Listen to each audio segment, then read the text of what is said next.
Hi guys, it's me, the Firstborn. Today I'm here at the hostel in Coorg, Suntikoppa.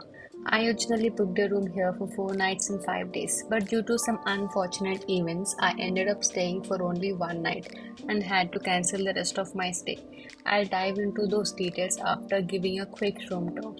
So, this is a deluxe standard room I booked and it cost me around 2000 change for a night. Honestly, the room is worth the price. It comes with a double-sized bed, a fan, and a TV equipped with Fire Stick, which is definitely a plus. However, I did have some discomfort with the curtains as they didn't provide full privacy. People from outside could see a bit into the room. There's a small dining table, a work desk, and a closet with mirrors. Talking about the washroom was clean, but the toiletries weren't as good as those provided in other hostels or hotels.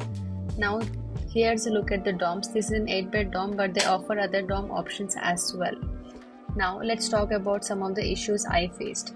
If you are using an Airtel SIM card, think twice before staying here because there's absolutely no signal.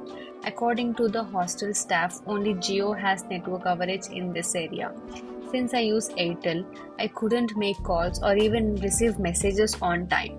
The Wi-Fi was also inconsistent. It kept disconnecting every 5 minutes, which was really frustrating. Another inconvenience was the transportation.